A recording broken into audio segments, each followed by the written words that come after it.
Good morning, everybody. This is Omar Serrato with the Tilted Lawyer Podcast. And I am pumped for this morning's show. We're going to be getting back to our roots a little bit. If you've been following my channel for the last year, there was a month last year in January where I covered the Natalia Grace Barnett story.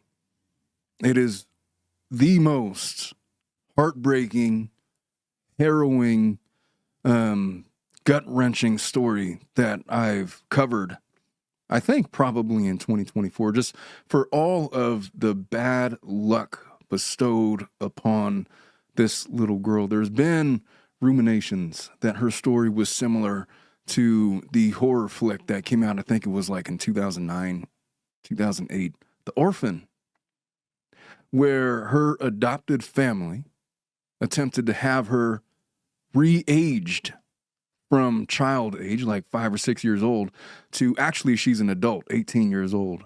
Re-establish her birth date from 2003 to 1988. And they did that on the strength of this movie, The Orphanage. They just got this idea. It wasn't working out the way that they'd hoped. They had these big dreams and hopes of being viewed as this savior adoptive couple that was taking her in, and they already had a son that was exceptionally gifted educationally, and they were hoping that she was going to follow in the same vein. And when it became readily apparent that that wasn't the thing, they attempted to re-age her. They ended up getting her and leaving her and abandoning her in an apartment. We're going to go over the entire rehash. At any rate, we covered all of that. And the way to follow this coverage is to go back and watch those videos from the first episode that I covered on Natalia Grace all the way to get caught up. There is a corresponding documentary. It's on HBO Max called The Curious Case of Natalia Grace Barnett. I am covering today season 3, where we learned some uncomfortable truths about the Manns family that was hailed in season 2 as a heroic saving grace for Natalia, insofar as they get all the way to the end of season 2 and they go through this adoptive process and it's all hugs and smiles, and then they end season 2 with this. They end season 2 with this phone call from Antwon Manns, the self-proclaimed Bishop Manns. Bishop Antwon. And his phone call, he proceeds to say, hey, Natalia's tweaking. She doesn't care about anything about herself. She's done a lot of things. Cynthia Manns is on the phone with her, and they just leave it at that. What was supposed to be the end, a very heartwarming story, a happy ending for Natalia, they leave this cliffhanger. So what in the F was that all about? And, well, season 3 gets into that, and we're going to cover all of it coming up right now. Let's get started.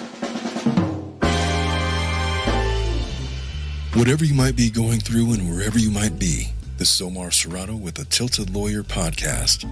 I'm here to take your mind off of things. Yes, I'm an attorney. No, I'm not giving you legal advice. We're going to sit and talk like people, as these are the candid thoughts of one practicing attorney, and it's after hours. So have a seat. Feel free to have a drink and join me. Let's get started.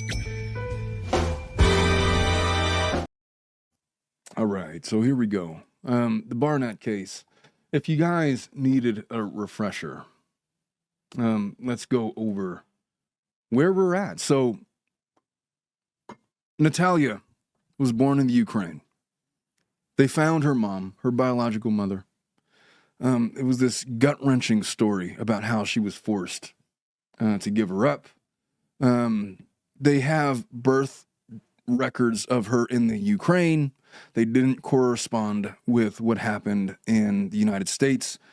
Her exact birth date is still unclear, but the most consistent information puts her birth year around 2003, which as the date of the filming of today's show would put her around 21, 22 years old, and she presents as a 21 or 22 year old. And if there was any question before, I think as the coverage of this story has unfolded, and I remember hearing about this story about Natalia when I was in law school. I mean, back in 2011, 2012. But when they were covering it back then, they were covering it as if it was this real life story of the orphan, where this Ukrainian orphan frauds the system, presents herself as a 6-year-old to get adopted by an American family, only to find out that she's actually biologically 22 years old. That's the way they were framing it back when I was in law school. And back then, I didn't really have time to read up. It was just an interesting story. Like, oh, look at that. It happens in real life. Come to find out that was not nearly the end of the story. There was a lot behind the scenes. But going back to Natalia's early life, she lived in a Ukrainian orphanage where she had experienced waves of trauma, including a disturbing encounter with a masked figure who would come as she was trying to hide. And keep in mind her disability, she couldn't really move around the best. But he walks in there, he's got this scary mask on. It was, I guess, one of the methods that they used to scare the children into bed. And whenever he would come into the room, everybody would scatter about into their beds, but she couldn't because she couldn't move. And so she sat there in terror behind this couch as this masked figure peers over her and causes unimaginable traumas, I'm sure. There was allegations of sexual trauma that she had experienced at the hands of another individual that was unidentified in the series, but it was an older gentleman that they uncovered a photograph of, who is said and alleged to have sexually assaulted Natalia when she was there living at the orphanage. She was adopted by 2 different families out of state before ultimately being adopted by the Barnetts. The reasons for those prior placements have never really fully been resolved. But fast forward to 2010, in or around May 24th, Natalia becomes a patient of a gentleman named Dr. McClaren. And if you remember Dr. McClaren, he was the family doctor of the Barnetts. He sees Natalia and proceeds to write medical documents that would lead one to believe that she had adult traits, physical adult traits that could not be explained. Natalia was ultimately adopted by Michael and Kristine Barnett. She initially had a positive experience until it turned very sour very quickly.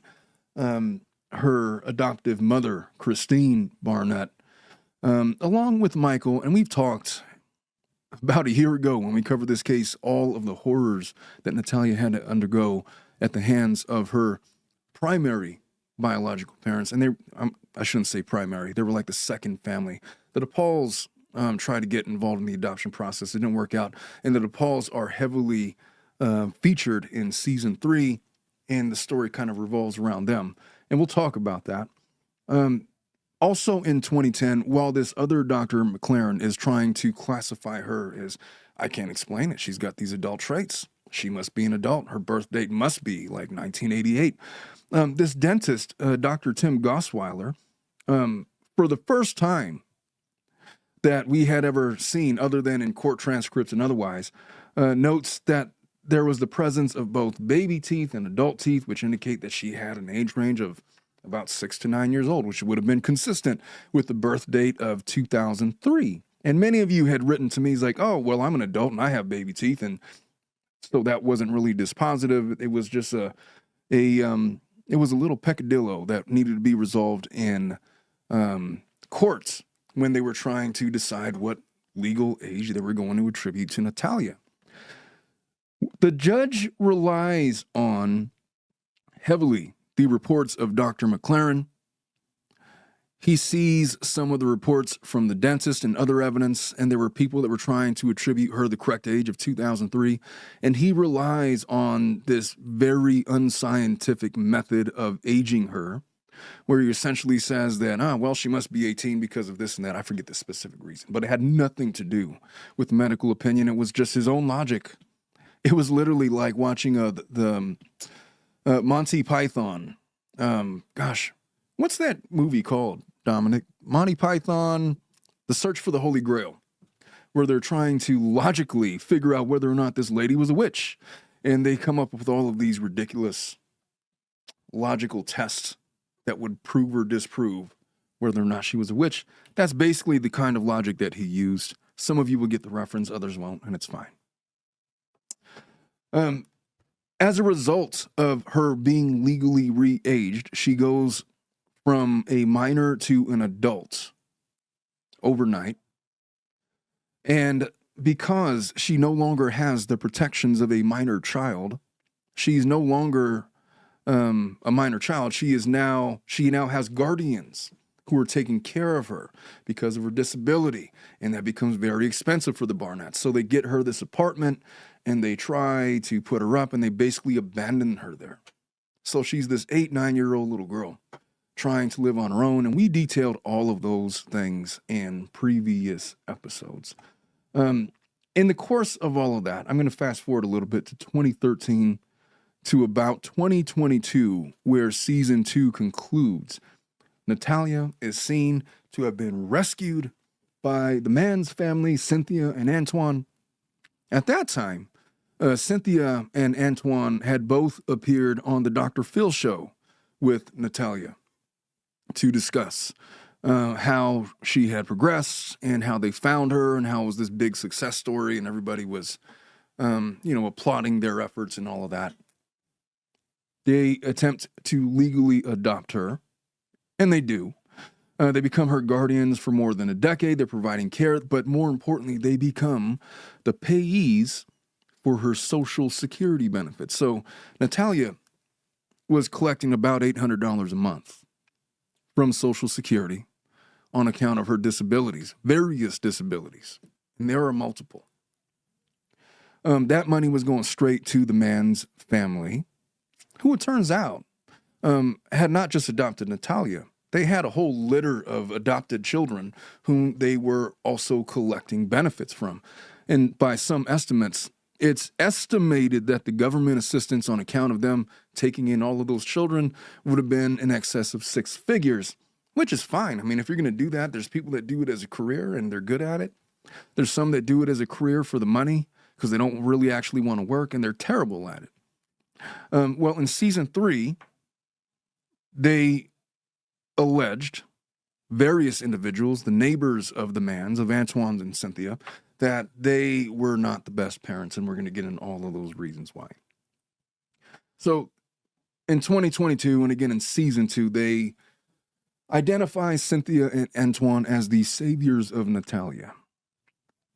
The Manses join a church where Tamara Lee and Bishop Stephen Thomas Lee attend. Antwon Mans refers to himself as a bishop. He starts his own church to become, I guess, the head honcho church leader over there at his church. So in other words, he has not been, and became very clear in season 3, that he was not officially ordained by any other religious person to have attained the title of bishop. And I don't even know what would go into that, but where others would have ordained him, that was not the case. He ordained himself. He declared himself a bishop. He might as well have said he's the Pope. Why not? I mean, since we're going for it, bishop, cardinal, pope, saint, I don't know, but he self-proclaimed himself Bishop Mans, and that's how he sees himself. That's how he wants to be addressed. Around this time, it's revealed in season 3 that Natalia starts to begin to see signs that the Mans are a little controlling. She is not free. The Mans had legal authority to institutionalize her at any time, for example, because she was a dependent. Natalia's money was used to pay for a house for the Mans family and a trailer that they had. She was not on the deed. All of the money that she got from the Dr. Phil show, and I think it was something in excess of $300,000, well, they took that money from her. They took that money from her and they used it to purchase specific different other properties. Not only that, but as the payees for her Social Security, they were cashing the checks. And as we're going to come to find out, Natalia Gray still had to pay taxes on that. Why the taxes weren't taken out before they received the checks, I don't know the answer to that question. But in season 3, They make this big deal about how Natalia has this big tax bill, and the Mans were the ones that collected all the money, and they weren't going to offer to help her pay for any of it, which is wild. But that's where we ended up. So let's just recap how they begin season 1. So we open up episode 1, season 3. They left us on this cliffhanger. And right off the bat, I got to say, man, I got to say, the production quality of the documentary made it feel a lot like 90s style talk show television, Jerry Springer with the dramatic pauses and the dramatic musics and the jump cuts and all these things. It just made it a cartoon out of this entire situation, a complete and utter spectacle. And it was very difficult to take the show serious because they started off, it's almost like they're playing instigator. Like you got the producer in there, he's talking to the Mans, he's talking to the DePauls. And if you are not familiar, the DePauls had originally tried to adopt Natalia before she wound up with the Barnetts. It didn't go through for a number of different reasons. Some suspect that CPS was called by her previous adopted family. It's a whole other situation that I'm not going to get into today. But they open up episode 1, and they're focusing on the unfolding conflict between Natalia and her adoptive parents. It always struck me as odd because in season 2, Antwon he presents as this religious, authoritative person. He comes out swinging at Michael Barnett, and we all remember Michael Barnett, the dramatic one, the guy that was falling on the floor, beating on the floor, and carrying on like a child and doing all of these things. And they have this big showdown, and Antwon's sticking up for Natalia, and he starts screaming at Michael. We know him from that, and we start to sort of trust him. Antwon's not the most trustworthy figure. You kind of look at him sideways. It's like, okay, man, I guess. I mean, if it's working out, it's working out. And then we get, the big ending finale in season 2 where they have successfully adopted Natalia. And, then they cut to this phone call. And that phone call was, I don't know what's going on with Natalia, but she's over here. She's tweaking. You know what? Let me see if I could find the audio real quick. I can't do an Antwon impression. Antwon Mans phone call to producers. It's got to be up here somewhere. I don't know if I could find it quickly. Probably not. Now, well, they started it. There was a phone call, and you know what? If I go here, I bet you I'll find it. Folks, I'm going to take my time on this, and I'm going to make sure that I get it because I think that it would be worth it to do it. And so I'm going to do it. Anyway, this was the phone call that we were left with. And I'm only going to play the audio because I don't want to get copyright strikes or anything of that nature. When did you think I'm in a Could you hear that? cult? The moment the cat stuff started happening. I want the world. All right. So December 1st, 2023. This is the phone call that the producers received. We got a situation. I made right with the tie. This girl is tweaking and got this dude online. He turned her against us. She was going to pack up and leave and go to the UK, the United Kingdom. If she was there, he had held her hostage. And the devil's a whole liar because she's done other things too. But this was a new low. There has been a lot of things that Natalia has done. That's Have to Cynthia. adopt you. He could have just left you in the parking when you was there. Natalia stabbing her family in the back. Emotions for nothing but herself. She's ready to go to hell with gasoline panties on. We're done. We're done with it.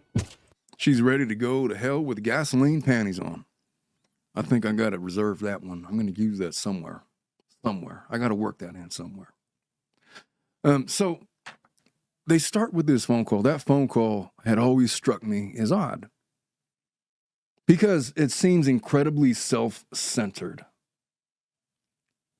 Incredibly self-centered for parents that were presenting as the savior of Natalia Grace, who only had her best interest at heart.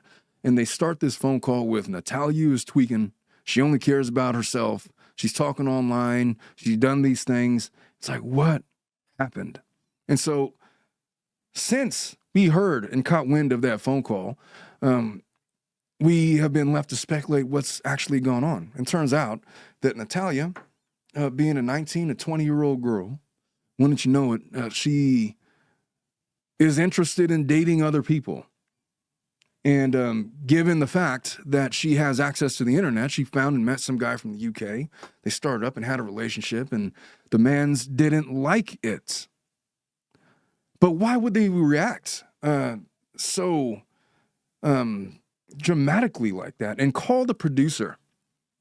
It didn't strike me as odd that they were angry or upset or whatever their conundrum was. It struck me as odd that they would call the producers of the documentary that had just spent years with Natalia, telling her story to the entire world and presenting this whole thing and trying to end up with this happy ending. And they call the producers of the documentary to do what? To try to like blow it up? It's not that they were angry. It's just that they went to that level of, what were they trying to do? Expose her? Like, were they trying to ruin the entire, I don't know. And so for the last year, we've been wondering like where they were going with that. And that's where they went. And they start to unravel that. So here's what happens in episode 1. They start with that phone call. They reveal a family dynamic that has been maybe irreparably fractured. There were concerns about Natalia's well-being that were brought about by this new guy that she's been talking to in the UK. And since the documentary's ended, I think they're still talking. Like, he seems to be a genuine guy, according to the DePauls and others that have met him. They actually flew her to the UK to get to meet this young man. And they didn't reveal his identity or anything, but it seems to be like a genuine thing. Whatever. So we open with that phone call. There's conflicting accounts about what's going on.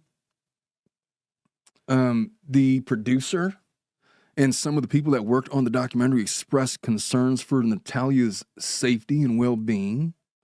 They sort of reveal her UK boyfriend. Then they talk about how the Manses have cut off Natalia from the outside world.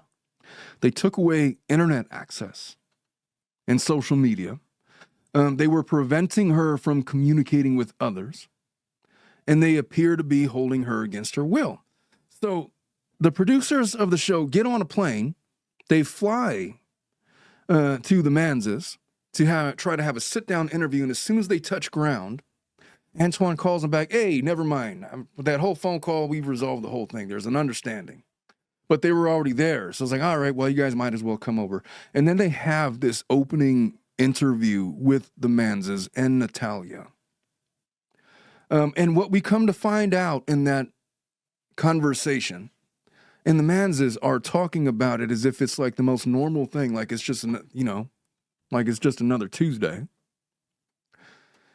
There was an exorcism performed on Natalia Grace. They straight up said that they believe she had a demon.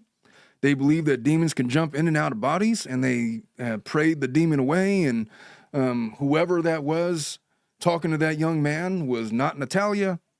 And this whole attempt to show a unified front against the phone call that they had perpetrated earlier. I'm not even sure the exact time frame, but that phone call is December of 2023. Producers are there presumably shortly thereafter. They resolved the whole thing. And then what is all that about? Now, later on in the season, around episodes 3 and 4, it is revealed that, well, they try to say that the internet history, the search history, the chat history, all of that they took it and they deleted it. Well, there are other conflicting accounts that say that, oh no, they didn't delete it. They still have it. And not only do they still have it, but there is a lot of dirt on the Manns. And Natalia spent 11 years with that family. And there are accounts of physical abuse and neglect by multiple people. There were multiple CPS reports. The one that now look, they didn't get the conclusions of all of the reports. There was one report that came back as unfounded. Whenever CPS investigates a case, there's one of three possible outcomes. Either the allegations prompting CPS to report on it are founded, meaning there's evidence saying that, oh yeah, definitely abuse occurred here. Or inconclusive, it's like, well, we can't really say one way or another. Maybe it happened. I don't know. Or unfounded. And unfounded is like, yeah, there's nothing to support here. There's no evidence or even reason to think that abuse or neglect has occurred here. The one CPS finding that was revealed on the documentary was unfounded. I just want to say that from the jump. But there was multiple, like 9, 10, 11, I forget this specific number, reports to CPS, not just for Natalia, but for other children that they were in care for. There was allegations of sexual abuse between Antwon and some of the female children that he was caring for. Physical abuse, obviously. There was altercations with neighbors. It exists in this bizarre bubble where they ingratiate themselves to families that are struggling financially, from what I can gather. Broken families where you have single moms that can't care for their children, that are on welfare and food stamps or whatever. They don't have the financial wherewithal to be a single parent. And so they say, you know what, we will be the guardians of your children. And then they become the guardians of the children and they adopt them. And the parents forfeit their parental rights as a result of that. And then they use those children to collect SSI benefits, government benefits, foster parent checks. And it could become quite lucrative. There are literally people that are not trying to abuse children that make a career out of being foster parents. The Manns, and by all accounts, Antwon never really held a job outside of him being a foster parent. When he first started coming around the church with Cynthia, he was just looked at this guy who was kind of rough around the edges, didn't have a job, cursed all the time, had a temper, was difficult to be around. And now all of a sudden we are to be led to believe that he is now Bishop Antwon Manns, capable of performing demonic exorcisms, whatever. But he's collecting all the money for that. And so, you know, it's a career. In the course of episode 1, we learn that they cut Natalia off from the outside world. Natalia expresses a desire to leave and move back to Indiana, where she had previously lived. She also expressed an interest in moving to the UK to see her boyfriend, who she had fallen in love with. Obviously, the Manns don't want that to happen because several things. What's in it for them? Natalia's an adult. All of those are valid points. The problem is, once she moves away, she's no longer collecting SSI, to which they are the payee, so they're no longer getting that money from her. And who knows the final tally of money that she collected from SSI that the Manns have stolen from her. It was revealed that it's at least north of $300,000. And we'll talk about more of that as we progress through my notes here. There was this plan that was concocted by the DePauls, and they don't fast forward, they rewind back to a time when the DePauls, who are this family who have ailments that are similar to Natalia's. They're little people. They had some of the same spinal issues that she had, which they understand that if you don't get corrective surgery for these things, you could end up paralyzed. They had wanted to adopt her like way back when. I'm talking about like back in 2009. She spent some time in that house, like a month. She made friends with their youngest daughter. They have pictures and movies going back all the way back to like 2008, 2009 or something like that. So Natalia reaches out to them directly. And she's begging and pleading and saying, please come pick me. I cannot stay here another day. These people are controlling, they're abusing me. I feel like I'm trapped. I don't know what to do. And so they concoct this plan where they try to go and fly to where she's at. And then Natalia was going to announce that she's going to go to the restroom. And then she was really going to go outside, and then they were going to be waiting outside, and it was like this getaway car, and she was going to jump in the car, and they were going to take her back home and then live happily ever after. I don't know. You could imagine how that went. So they conclude season 1 in the middle of that attempt. In season 2, you'll find out that, well, hey, it worked.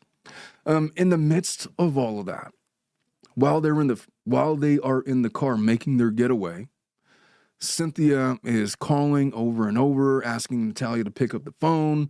And there's this confrontation that happens between Cynthia and Nicole DePaul, where it's, you guys can watch the documentary yourself, but it was a lot of yelling back and forth.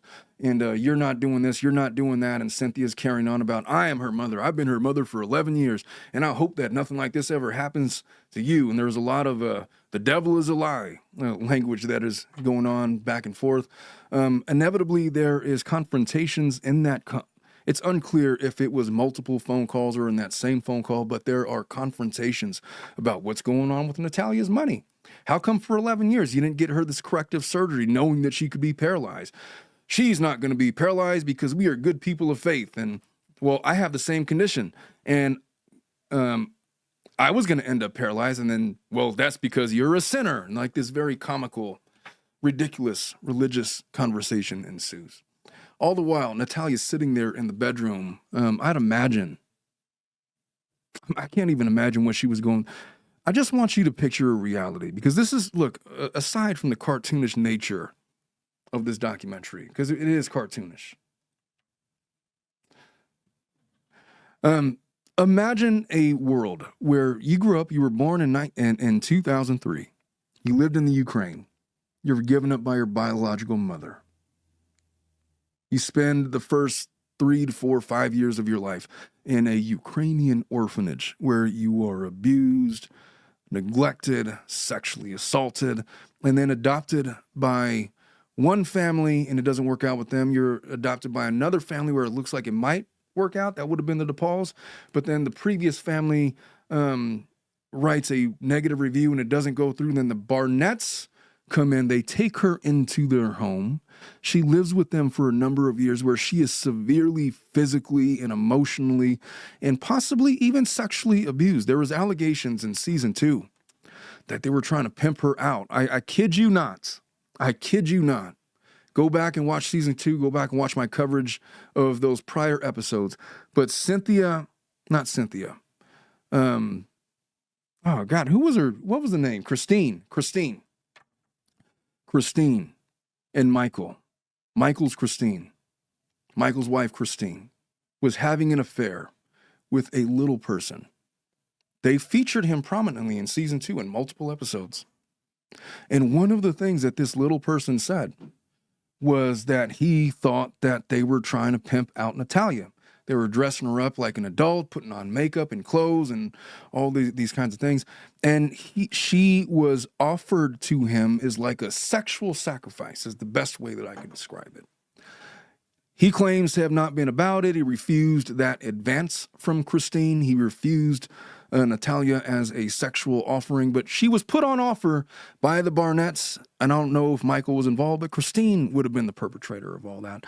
And by the way, she's had very little involvement, if any, with this documentary whatsoever. They basically have posed her as the devil. And look, supported by legal documents and pleadings and evidence and lots of things, but there's not much of a defense for Kristine. She had once written a meandering Facebook post trying to defend her actions in the adoptive timeline from which Natalia lived with her. And it was, I read it before, I'm not going to read it again. It was a tough read. It was infuriating to read. There was a lot of different things, but what it wasn't was absolving. of the allegations against her. And so she's lived this life. She's abandoned in a apartment, left to fend for herself as an 8-9-year-old child. I'm talking about cook her own meals. I'm talking about literally living the life of a single person. And the neighbors would be complaining about, hey, this little person keeps on knocking on our door, wanting to hang out with us, has no concept of boundaries because she was a child.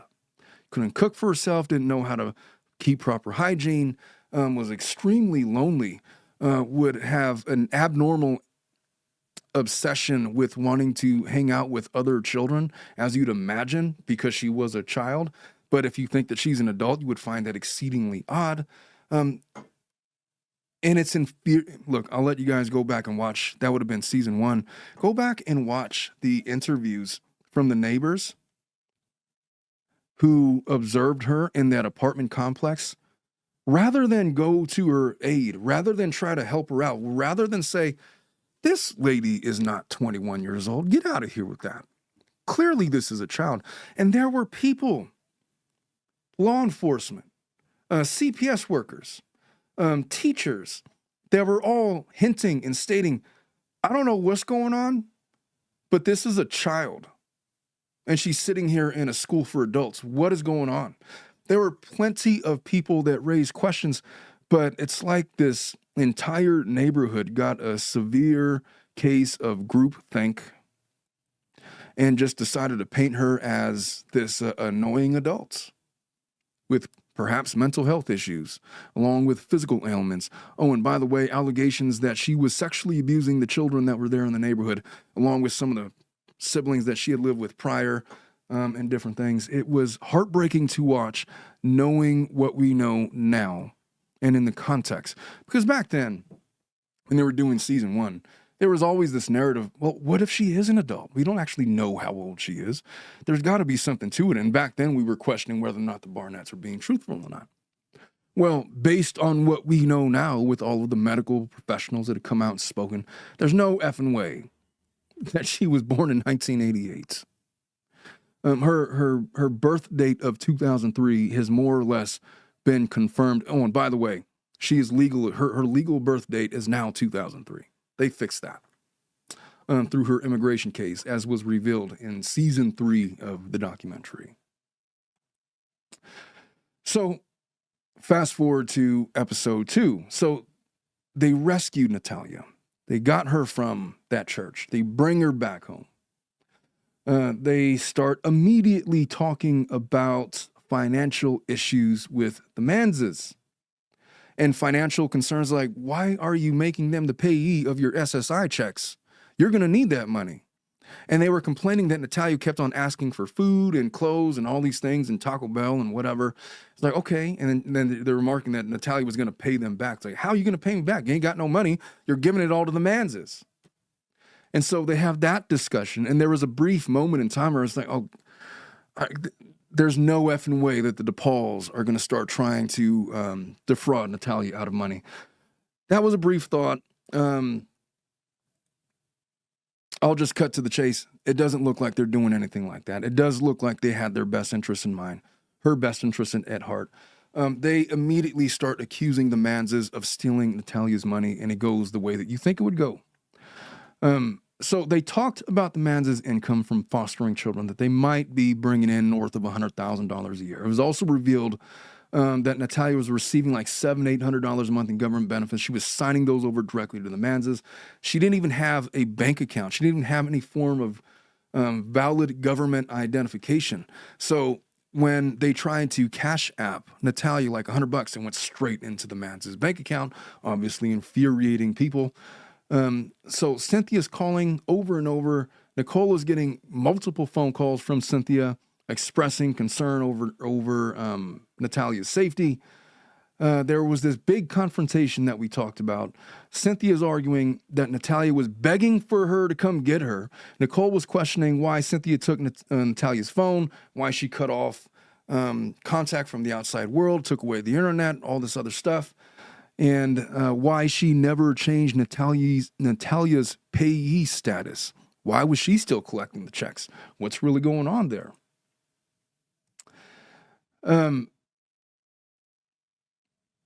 it was really upsetting to Nicole when in the midst of all of that, Natalia starts stating that she was happy with the DePauls, but that the Manses hadn't done anything wrong. They hadn't done anything wrong, and they were fine, and they were controlling and this and that, but they were her parents, and she still wanted them to be the payee. Nicole immediately feels betrayed, maybe lied to a little bit. I mean, I couldn't imagine what she was feeling, but it wasn't the same as come get me, I'm in danger. It was, oh no, now she's here and the Manses weren't so bad. And by the way, she still wants them to collect all of her money. And so Nicole's like, WTF. What are we doing right now? What's actually going on?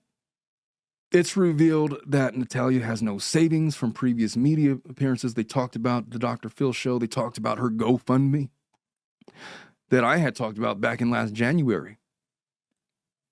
All of that money from all of those appearances went straight to the Manses. Natalia starts claiming that the Manses were fine, they are her family, when earlier they were financially exploiting her and all of this. It appears that Natalia saying what others want to hear. There is this concern.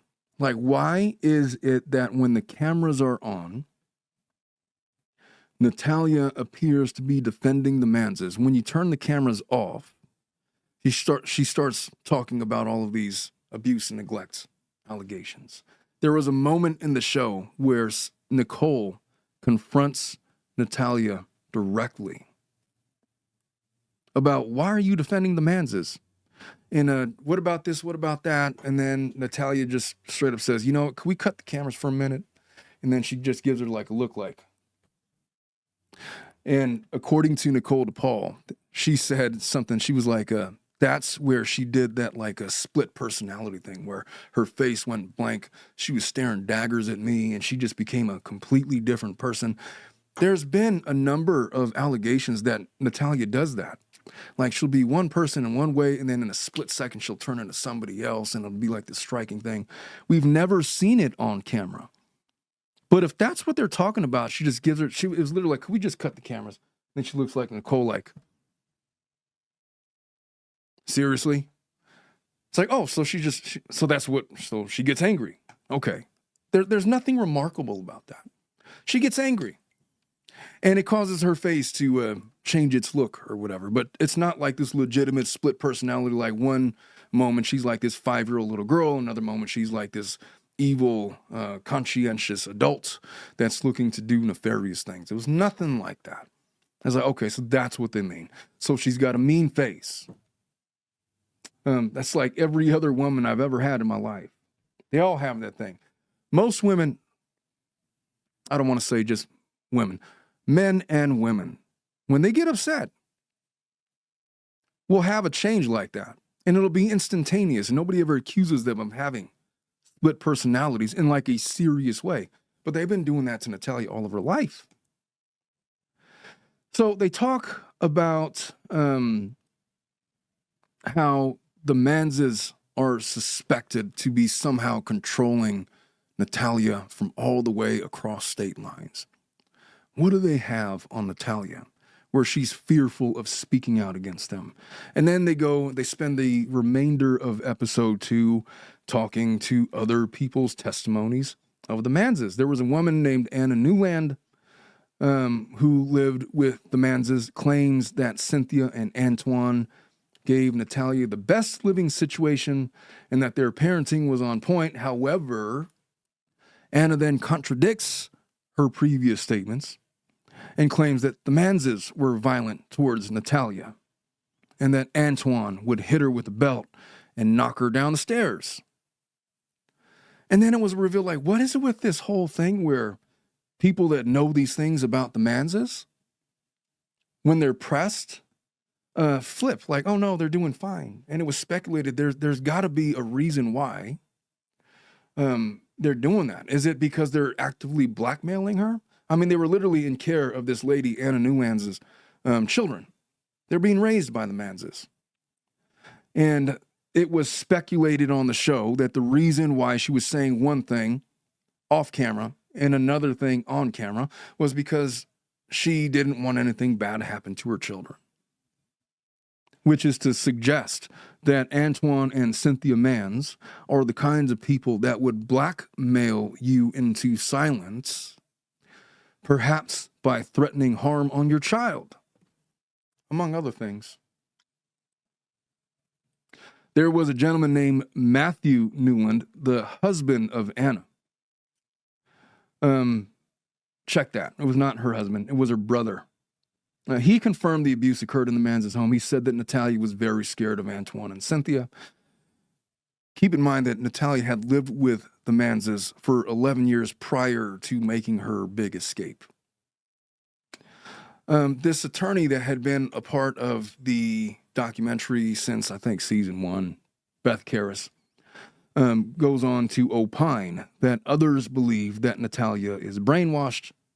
Her behavior is contradictory, makes it difficult to understand her true feelings towards the Mans', and she goes on that whole diatribe. The episode continues to highlight the contradictory story of Natalia, what she says on camera versus off camera. They have various clips of her in the surveillance cameras of the DePauls saying bad things about the Mans', and then she gets on camera and says the thing. That was season 2, going into season 3.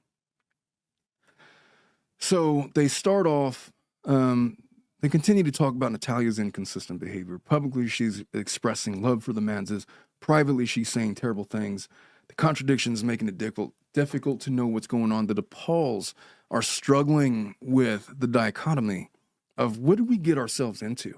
Now, they go into this whole love story about how Nicole met her husband like 22 years ago, and he was like this hot guy, and he was really shy, but, you know, they've known each other for all this time. He was against Natalia coming back to the house because we didn't know what we were getting ourselves into, was essentially his argument. And he was right. He was right. I just, you know, I keep... When I consider Natalia's situation, I just could never imagine what it would be like to go through this universe without ever truly having a home base. Like all of you, most of you guys that are listening to the show, and you guys have a mom and a dad or parents, or you have a home base. You got somewhere where you could go to for the holidays and you could call it home. Unequivocally. Like you're always safe there. Like you go back to your grandma's house for Christmas Eve, and look, no matter what's going on in the world, no matter what your ailments, no matter what is bothering you that day, you're safe. You're safe. And people love you, and they love you unconditionally. And you could just be and revert back to like 3 or 4 or 5 years old and just be with your family. Natalia has never, ever, ever had that. And the entire history of those that have been charged with caring for her has been this history of individuals who, for varying reasons, chose to attempt to abuse her to varying degrees, emotionally, sexually, financially, blackmail, extortion. You gotta be kidding me. So when it became revealed that that's what it appears has been going on in season 3, I mean, what do you even say? I mean, so there was the Barnetts. They had her for like 3-4 years. The Mans come and rescue her. And maybe now she's going to have a normal childhood, a normal life. And we come to find out that not only was the Mans also physically abusing and physically and mentally controlling Natalia and doing who knows what other unspeakable things for 11 years. But they were also extorting her, stealing her money, using it to pay for houses and trailers for themselves, and allowing her to accumulate tax debts that they straight up refused to pay. They confronted Cynthia about, so are you gonna help out Natalia with her tax debt? And then Cynthia said, I never said that. The devil is a lie. She says the devil is a lie, which I don't even know grammatically what that even means. The devil is a lie. It seems like an incongruous statement, for one. My notes. Anyway, we're at the beginning of season 3 at this point. There were doubts about the things that Natalia was saying. The DePauls were thinking that maybe they've brainwashed Natalia. Maybe this was like some kind of weird religious cult, and maybe they did this like weird exorcism, getting the demons out of Natalia, and now she's become like this different brainwashed person.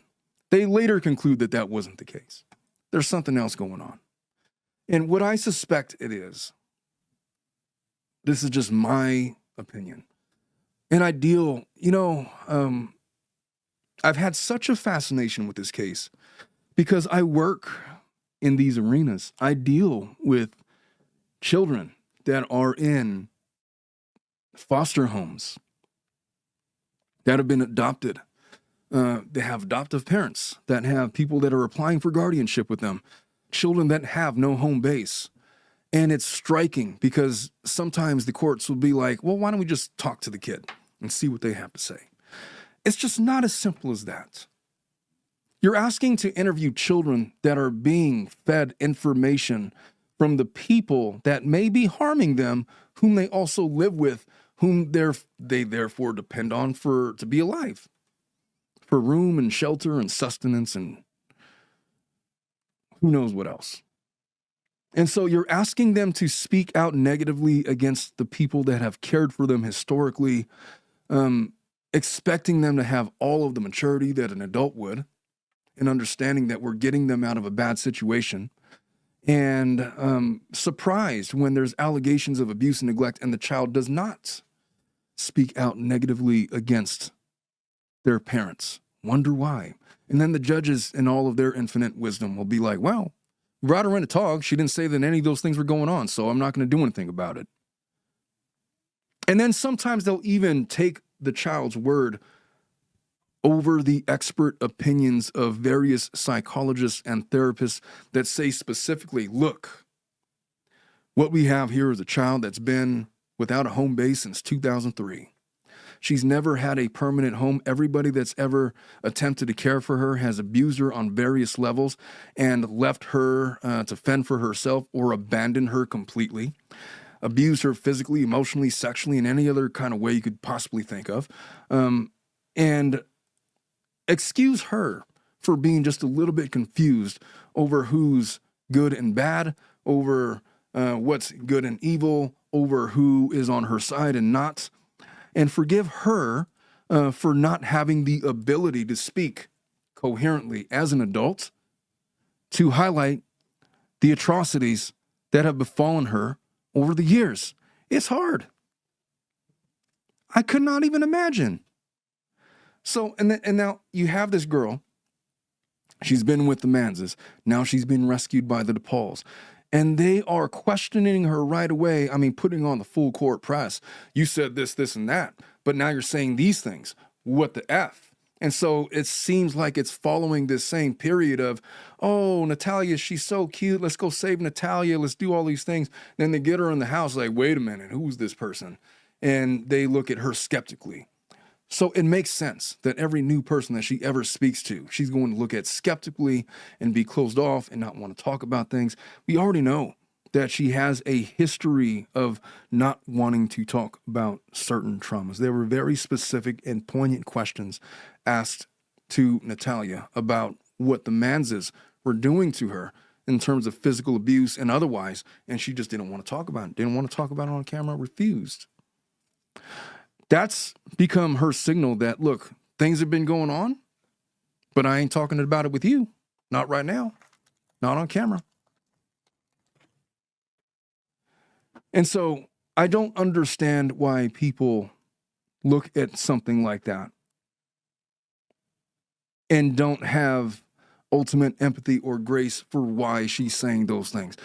Now, at the end, I will say, at the end of season 3, episodes 3 and 4, they do get Natalia talking to a therapist, and they straight up tell her, it's like, look, you're dealing with somebody that has a lot of emotional baggage, and it's going to be a lot to work with her. You're talking about a young lady that has a first grade education, and she presents as a teenager, as a 21-year-old because she is severely emotionally undeveloped. She's been looking for parents for her entire life.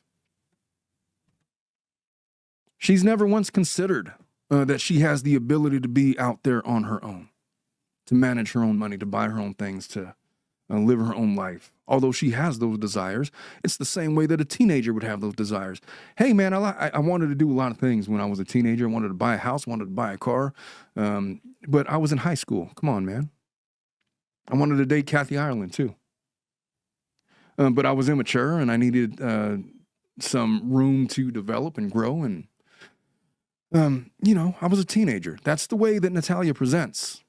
As a child, that just needs to work through some things. So we talk about that.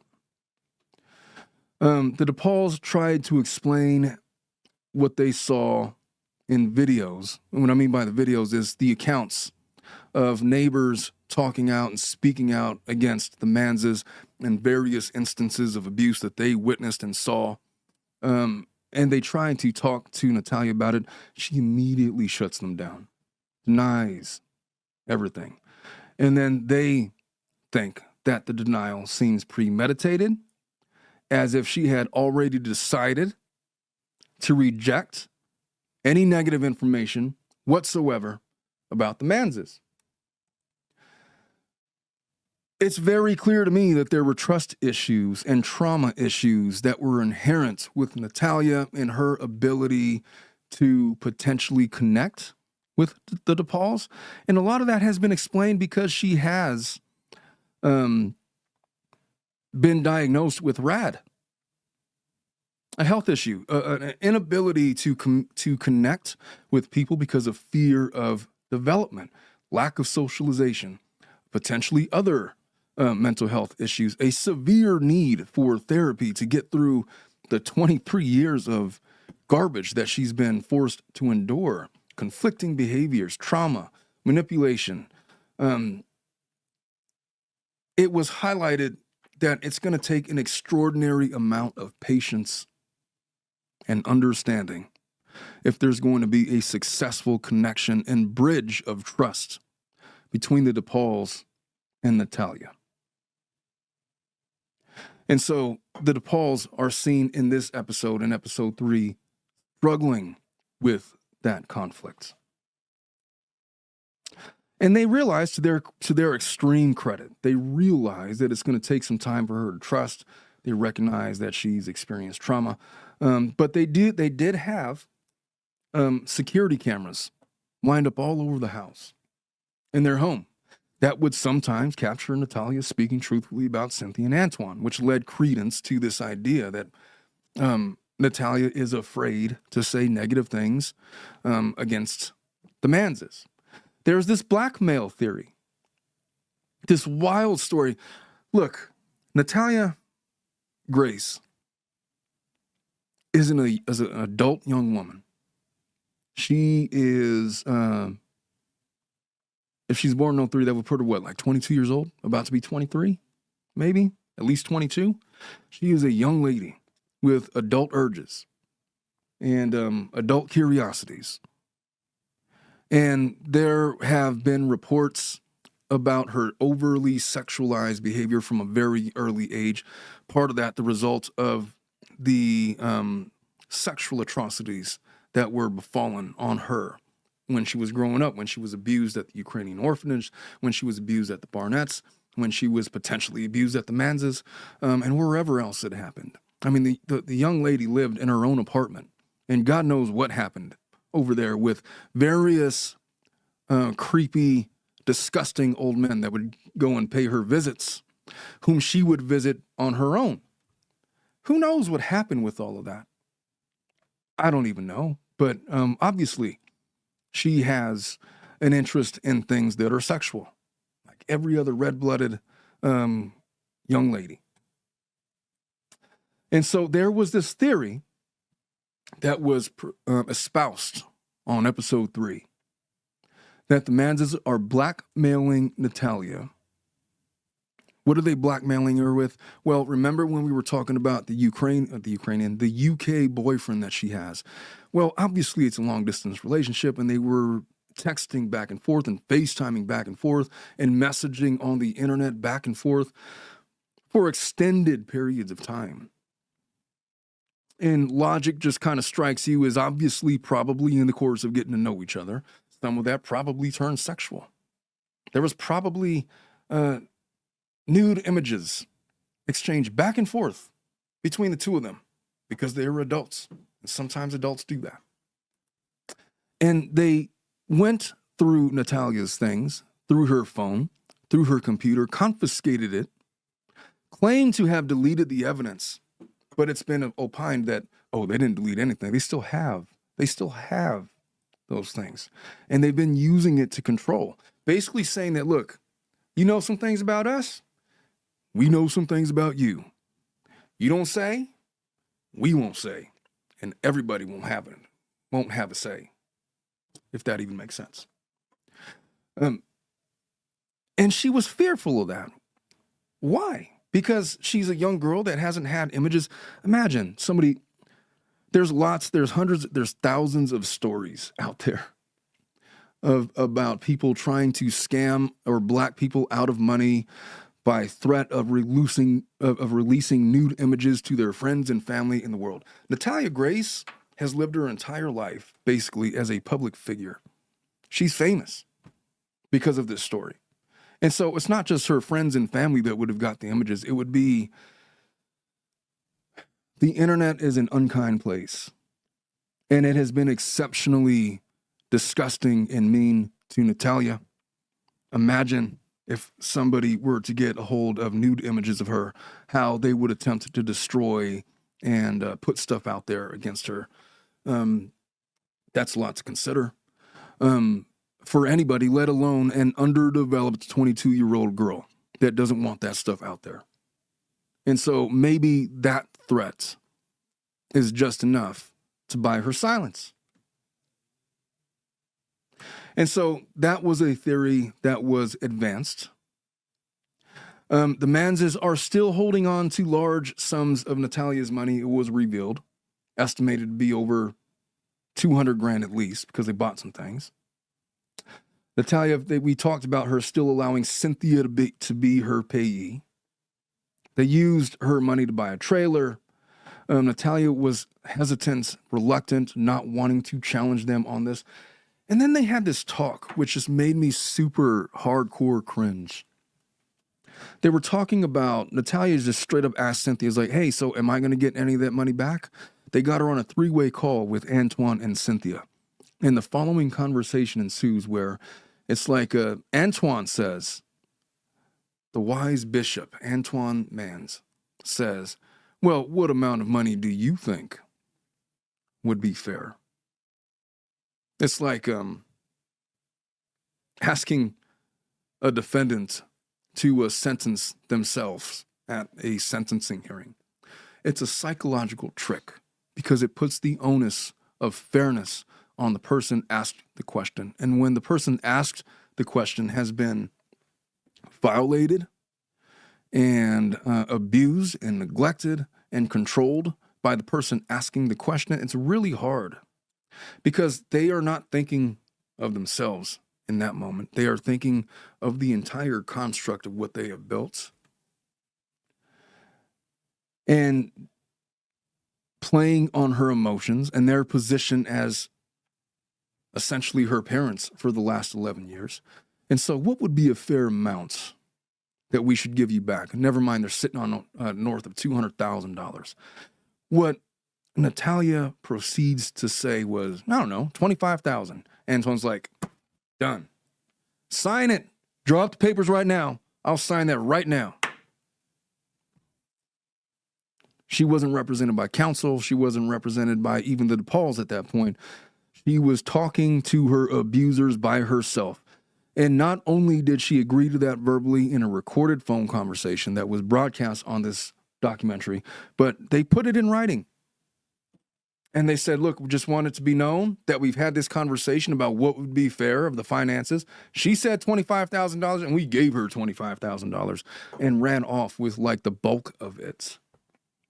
It made me sick to my stomach. Now, look, there's ways that you can challenge that. Sure. Could she just try to invalidate the contract and say that, well, I was under duress, undue influence, duress. I wasn't in my right mind. I didn't have the proper capacity when I was dealing with my abusers to deal fairly in the moment. She can make those arguments, and she can maybe even make those arguments successfully in a court of law. What is it going to cost to get there, though? And how long is that going to take? Because that's a trial. That's at least 18 months of litigation, probably north of $100,000 in attorney fees and costs, conservatively estimating that. Yeah, she could do that and go to trial and win, but it's gonna be extremely difficult to do.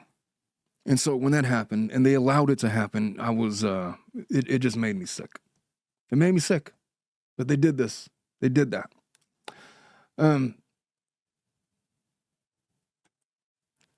So they have that whole conversation. Nicole tried to talk directly with Cynthia and Antwon, and that just went about as well as you think it would. They were screaming over each other. She was trying to give them information that could help Natalia about, her back surgeries and all. They weren't listening to that. They were calling her a sinner. They were saying devil is a lie a lot. They were calling her a devil. They were saying that her finances were none of their business, or their finances were none of her business. It went poorly. And it was at that point that I think that there was a point where the DePauls, where her husband, Cynthia's husband, was like, you know what, this is a bit much. I can't handle it. I can't handle it. He had threatened to leave. And then, he didn't leave, thankfully, but it was causing a lot of strife in that household. And, well, continue on. There appeared to be a pact between Natalia and Neil, which Nicole saw as a betrayal. Nicole felt that Natalia was siding with the Manses, was possibly recording conversations in her house, and there was a question as to why. One of the hypotheses were that maybe they were just making sure that she wasn't talking negatively about the Manses and showing the evidence to them. I don't know, but it was strange. They talked about that. Natalia decided that she was going to leave and go back home with the Manses. They talked about, they described it as the hell loop, where Natalia was creating chaos in yet another household. It was noted that this pattern was similar to what happened with the Chiccones. That was her first adoptive family, the Barnetts, and they get Michael back on camera. Because of Natalia, I lost all my children, I lost my wife, I lost my home, all of these things. The DePauls wonder if they were going to be able to break this pattern, or if Natalia was eventually going to leave and go to another family. Neil was angry at Natalia for wanting to go back to the Manses. It was clear that he was concerned about her safety, and then they talk about other stuff. So there's this whole conundrum. Like, it starts off with the best of intentions, and then we always end up back in this place where what's really going on with Natalia? What's actually wrong with her? And it causes all of this drama and strife in whatever family.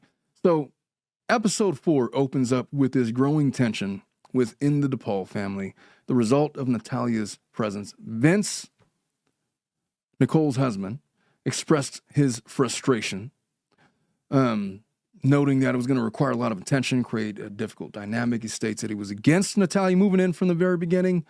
From Nicole's perspective, she felt guilty because she wasn't able to help with the adoption in the past, and she wanted to help her now, but she's conflicted because it was causing issues with their marriage. They get deeper into the financial exploitation that was going on They talked about how Natalia didn't have an ID. She couldn't open her own bank account. Vince is forced to become her payee, despite the fact that Natalia is 20 years old. They also discovered that Natalia doesn't have any money that she earned from her media appearance. They rehash that whole thing. And then they talk about the tax issues, and this part was wild. And look, up until this point, you could craft an argument that, you know what, maybe the Manzas were just misunderstood. Maybe they really are trying to do good, and it's just not going well, and maybe Natalia was just acting out because she didn't want to be controlled, or she didn't want to be raised or under their rules, and she was behaving as a teenage girl would. Maybe it's not all they're making it out to be. Maybe they're fine. But then they start talking about tax issues. So Natalia was unaware that she had a tax bill,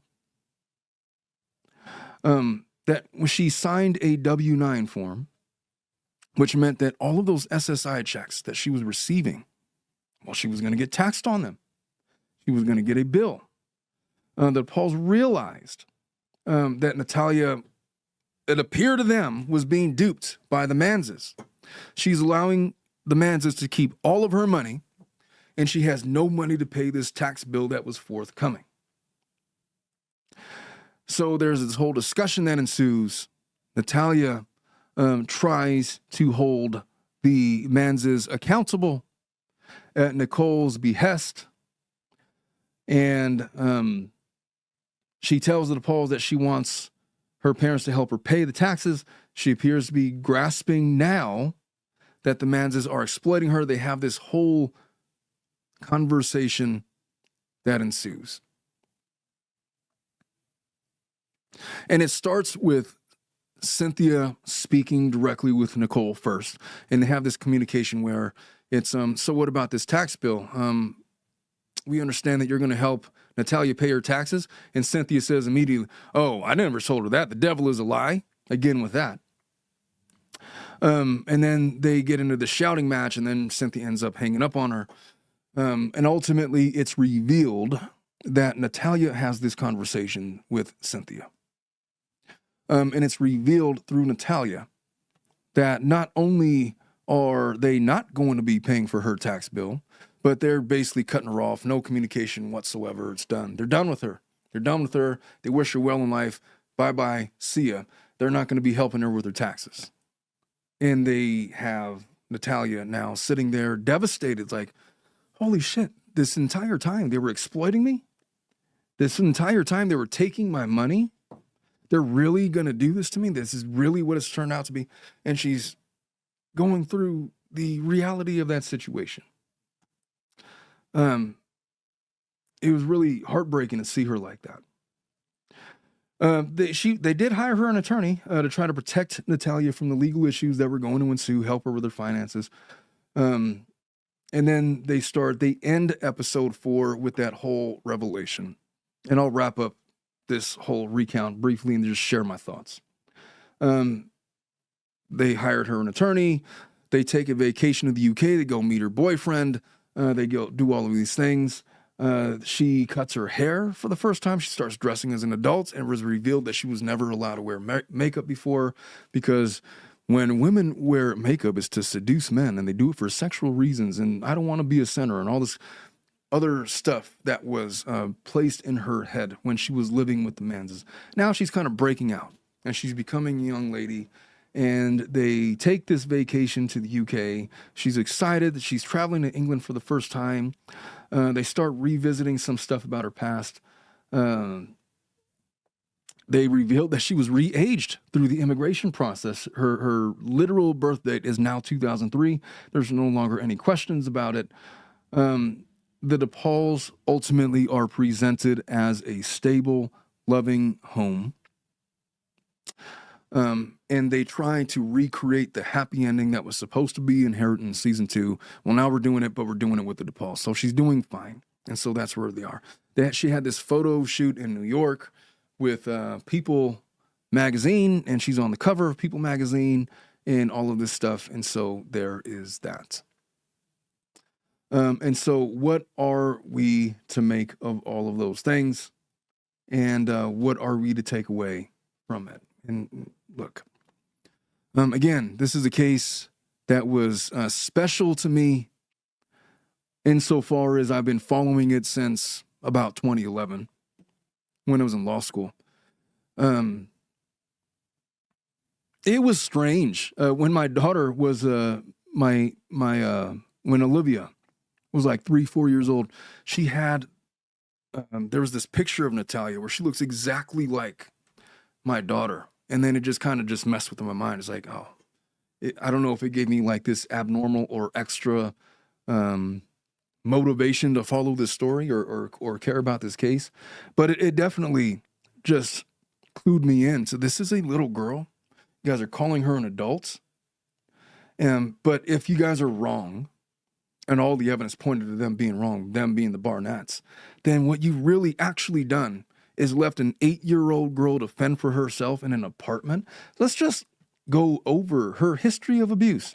Born in the Ukraine, has a form of dwarfism called, I can't even pronounce it, spondylophyseal dysplasia. Her mom, Anna Gava, stated that Natalia's birth was difficult. She was advised to give Natalia up for adoption, claimed that she didn't have a choice in the matter. It was alleged that Natalia was sexually at this orphanage in the Ukraine.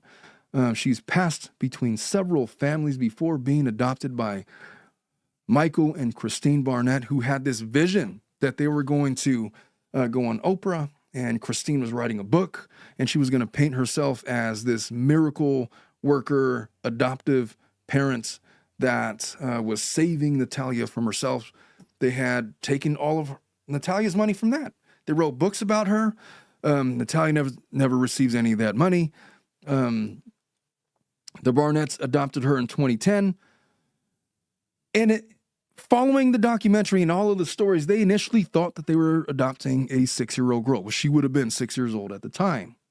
Then they start to suspect, hey, she's older, has a history of violence with other kids.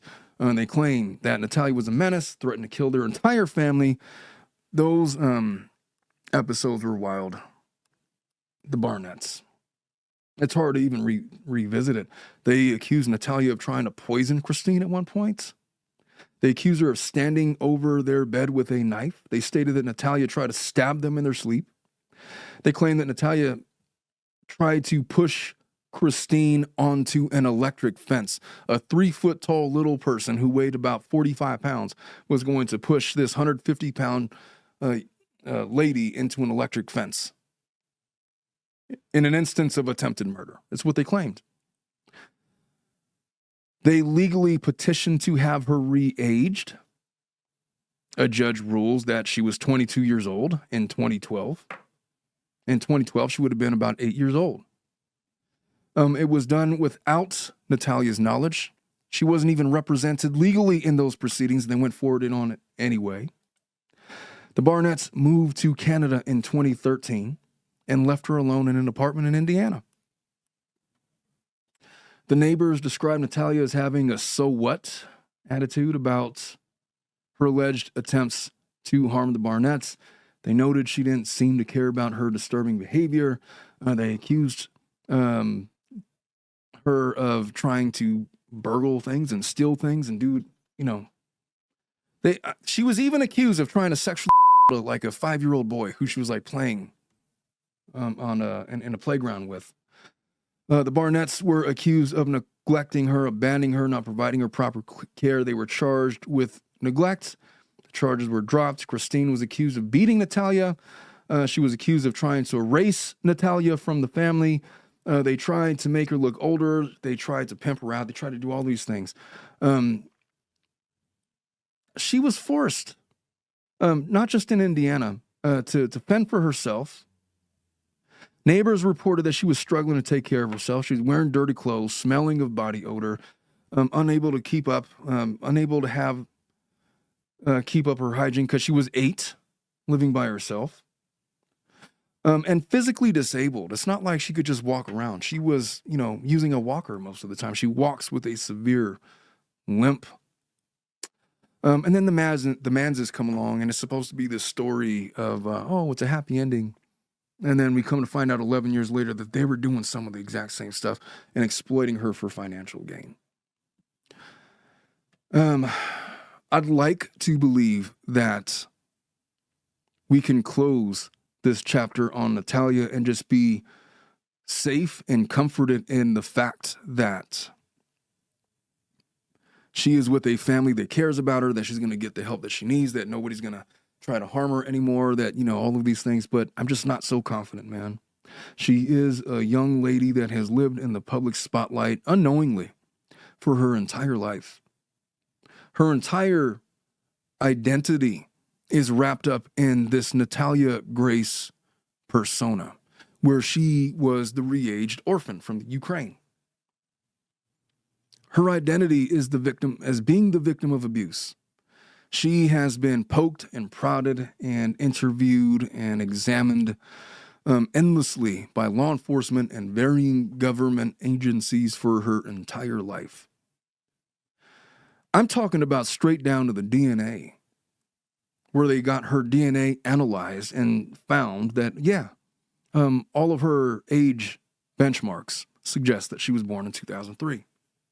She only recently, as of 2000 or 2022, was able to come to grips with, I'm actually only 20 years old. I'm not this 32-year-old that everybody thinks that I am. And she's only been able to come to that realization recently in, the last couple of years or so. She is a young lady without a home base. Even with the DePaul's best efforts, I'm not certain that they're ever going to be able to connect with her on a level that lends itself to Natalia being able to say that she has a home base with them. And what do I mean by home base? Just somewhere you could go where it's home. Like somewhere you go for Christmas Eve, for Christmas Day, for the holidays. The place where you can go when everything else around you is crumbling, when the walls of Jericho are falling. And, the bill collectors and the tax man and whoever is after you when your ex cheated on you, or, they became an ex because they cheated on you, and whatever, child support and issues, and your boss is a dick. The one place where you don't have to be anything, where you could just be the daughter. She's never really had that. And the places where she thought she was getting it, it was always with the caveat, The Manses were doing it, but they were taking her money. And they were going to financially ruin her. They were doing it, but they had some skeletons in their closet, and they didn't want it getting out, so they were going to blackmail her with perhaps releasing sexting messages between Natalia and her boyfriend in the UK. Which is the lowest form. Could you even imagine taking that angle against a child of yours? I mean, I've always looked at Antwon sideways just because he presents as so overtly religious. I'm usually skeptical of those people to begin with. Coming to find out, he's a bishop because he called himself a bishop. Well, then call me Bishop Omar. I'm Bishop Omar, and you will address me as bishop. It's like, no, you will address me as bishops. Like hell I will. My bishop is stronger than yours. And then just, what are we doing? You can just make up a church and create your own church, make your own titles and present yourself as this religious sage. And then you're saying stuff like, the devil is a lie. He's performing exorcisms. The Catholic religion, I'm not Catholic or anything, but they have an extensive protocol where you have to actually be qualified to even do such a thing. It was part of the 70s and 80s religious fascination with exorcism that it became like this whole demonic possession became like this whole gripping thing where there were now self-proclaimed exorcists because of the movie. And then in the 80s, there was all these televangelists. There was even a guy, I think his name is Bob Larson, who would go around and proclaim himself the real deal exorcist and have these shows where he would cast out demons. And it was this thing. Antwon always struck me as a guy like that. He's got a YouTube channel out there somewhere. He's got people that subscribe to him. He talks about you got to be financially blessed before any other blessings. And he's been financially blessed, even if it's through fraud, even if it's through abusing and controlling and blackmailing the people that he's caring for and their parents and stripping them of parental rights. It is the lowest form of human being to exploit for financial gain young children, which it appears that's what the mans have been doing. I don't know, man. I don't know. I mean, I know what to make of them now. Just knowing that Natalia's her entire life history, she doesn't know anything other than abuse and people trying to exploit and take advantage of her. Even this documentary, the way that it was produced and the way that it was so dramatically put together, it makes me question everybody that's involved. The producers, I mean, obviously they were in it for financial gain. What other reason would they have to do this? What, to raise the social discourse on issues related to Natalia Grace? Give me a break. They're making millions of dollars on this documentary. They got people to pay.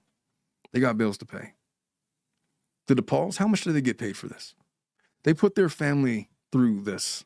I can't imagine that was free. How much money are they getting for this? And how much of that money is Natalia going to actually collect? Does she even have the ability to hold her own money? Does she have a bank account now? I don't remember in the documentary. They never really addressed that. They got her an attorney or whatever. So I got to assume that maybe she does. But if your entire life experience is that, people constantly trying to take chunks out of you, I could not imagine what your outlook on the universe would be. It's just such a complex maze. And then if her conclusion later in life becomes, like in her 30s, her 40s, she just realized, you know what? F the DePauls, F the Manses, F the Barnetts. She starts her family. Is she ever going to be able to connect with a husband who's not trying to exploit her, that's just trying to make her his wife, raise children with her, build a house, build a family? Is she ever going to be able to trust anybody ever? Is she ever going to find that level of connection with somebody where she can be safe just being broken and imperfect? Her entire life, she's been broken and imperfect and victimized. Her entire life. She's never, ever experienced coming from a position of strength, ever in her life. So my hope for her is that, look, it's going to probably take extensive years of therapy. I just don't want her to quit on the therapy. Take as long. It might be a lifelong endeavor, to be honest with you. It might be. I wish her nothing but peace. I wish her nothing but success. But most importantly, I wish her to connect with somebody and really build a home base. I worry about this little girl. I still call her a little girl, even though she's a grown adult now, 22 years old. I just want her to find something where she can finally rest her head. I don't think she's ever had. I mean, there was accounts of Antwon literally beating her with the belt. This guy walks into the, he says that, oh, I know the church like the back of my hand. I hear these screams coming from the basement of this building. He walks into the basement, takes off his shoes so nobody's going to hear him coming down the stairs. And he observes Antwon standing over this little 3-foot person, beating her incessantly with a belt as she's shaking in fear, tears streaming down her face for who knows how long. That's the image that we've always known and seen of Natalia as this victimized person.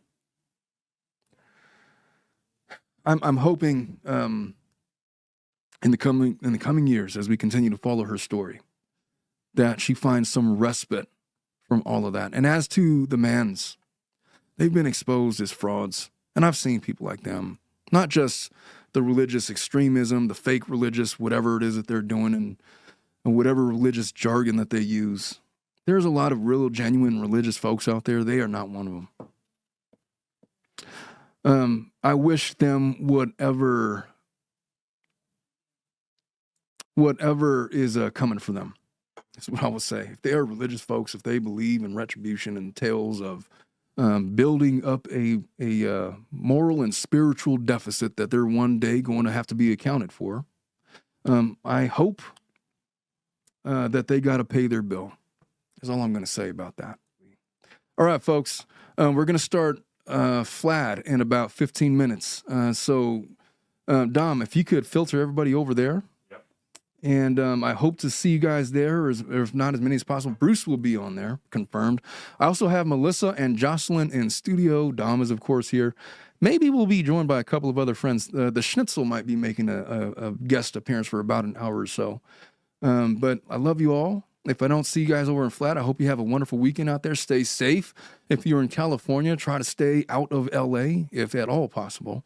And we will see you guys next week, if not in FLAD, in about 15 minutes. We love you all. Bye-bye.